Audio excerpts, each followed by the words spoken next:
நான் வந்து ஒரு 2 கப்பு கம்பு எடுத்துருக்கிறேன். இந்த நல்லா சுத்தமாக தான் இருக்குது கம்பு. இந்த மாதிரி இருக்கும்.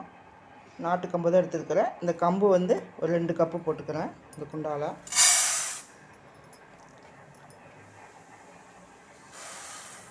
அதுலேயே நான் வந்து இட்லி அரிசினா அந்த 5020 தான் நான் யூஸ் பண்ணுறேன். அதை தான் எடுத்துருக்கிறேன். அது ஒரு 2 கப்பு எடுத்துருக்கிறேன். அதையும் இதிலே போட்டுக்கலாம். இதிலேயே நம்ம வந்து குண்டு உளுந்து ஒரு கப்பு எடுத்துக்கணும்.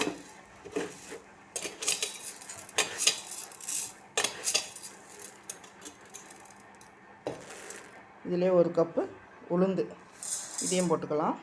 அப்புறம் ஒரு ஸ்பூன் வெந்தயம்.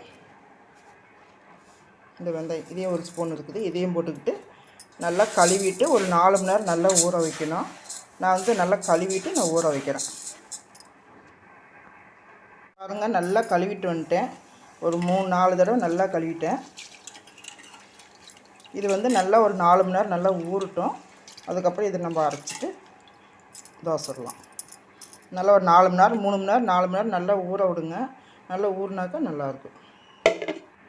இப்போ பாருங்கள், 4 மணி நேரம் நல்லா ஊறிடுச்சு. 4 மணி நேரம் நல்லா ஊற வச்சுட்டேன். கம்பு, உளுந்து, அரிசி, வெந்தயம் எல்லாம் நல்லா ஊறிடுச்சு. இப்போ இதை வந்து நம்ம ஒரு மிக்ஸி ஜாரில் போட்டு அரைச்சிக்குவோம். நல்லா அரைச்சிட்டு ஒரு 4 மணி நேரம் நல்லா புளிக்க வைக்கணும்.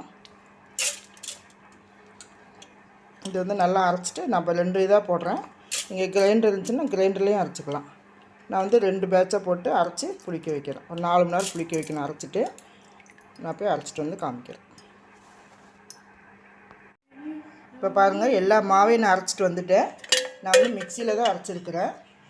உங்களுக்கு வந்து கொஞ்சமாக வந்து மிக்சியில் அரைச்சிக்கோங்க. நிறையா இருந்துச்சுனாக்கா கிரைண்டரில் அரைச்சிக்கோங்க. இந்த பாருங்க எவ்வளோ நைஸாக அரைச்சிருக்கலன்ட்டு. இந்த அரிசி ஊற வச்ச தண்ணியவே ஊற்றி அரைச்சிக்கோங்க. அந்த தண்ணி வேஸ்ட்டு பண்ண வேண்டாம். அதுலேயே நல்லா அரைச்சிக்கோங்க. இதுக்கு தேவையான உப்பு போட்டு ஒரு 4 மணி நேரம் நான் ஊற வைக்கிறேன். நல்லா இருக்குது.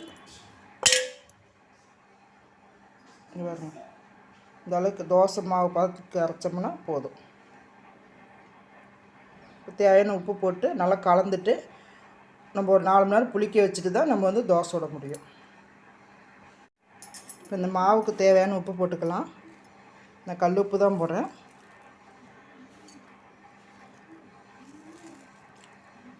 கொஞ்சம் போட்டு நல்லா கலந்து கையில் கலந்து வைங்க. நான் ஃபோன் வச்சுருக்கனால நான் ஸ்பூனில் கலக்கிறேன். அப்புறம் கையில் நல்லா கலந்து வச்சுருவேன். ஒரு 4 மணி நேரம் புளிக்க வச்சுட்டு நம்ம இந்த தோசையை சுடலாம். அது வரைக்கும் 4 மணி நேரம் நல்லா புளிக்கட்டும்.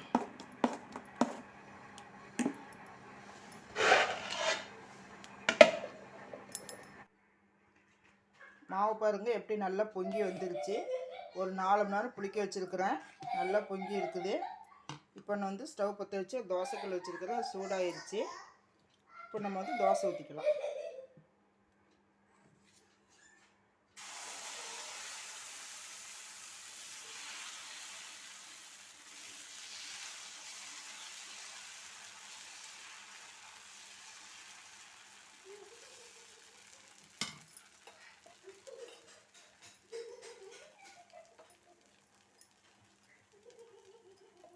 நல்லா கமன்னு வாசனையாக இருக்குது கம்பு தோசை.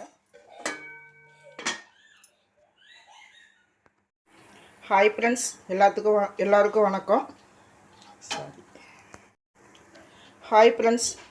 வணக்கம். இன்றைக்கி நாம் வந்து உடம்புக்கு ரொம்பவும் குளிர்ச்சியான கால்சியம் நார்ச்சத்துலாம் அதிகமாக இருக்கிற ஒரு தோசை தான் பார்க்க போகிறோம் நம்ம வீடியோவில். அது வந்து கம்பு தோசை. அந்த தோசை எப்படி செய்கிறது, அதுக்கு என்னென்ன வேணும்ன்ட்டு வாங்க நம்ம வீடியோக்குள்ளே போய் பார்ப்போம். வீடியோக்குள்ளே போகிறதுக்கு முன்னாடி நம்ம சேனலை சப்ஸ்கிரைப் பண்ணிக்கோங்க. அருமையாக நல்லா மொறு நல்லா வாசனையாக நல்லா இருக்குது. வாங்க அது எப்படி செய்யுதுன்ட்டு வாங்க வீடியோக்குள்ளே போய் பார்ப்போம். இங்கே பாருங்க, தோசை ஊற்றி நல்லா கமன்னு வாசனையாக இருக்குது. எப்படி மொறுன்னு வருதுன்னு பாருங்கள். சூப்பராக இருக்குது தோசை. நம்ம சின்ன குழந்தைங்களுக்கு இப்போ இருந்தே சின்ன வயசுலேருந்தே கம்பு, ராகி, சோளம் இது மாதிரிலாம் சிறுதானிய உணவு நிறையா கொடுக்கணும். சின்ன வயசுலேருந்தே கொடுத்து பழகினா பெருசானா அவங்களும் சாப்பிடுவாங்க. இங்கே பாருங்க, தோசை சூப்பராக வருது. மொறுன்னு இருக்குது. இங்கே பாருங்க, சுடுது.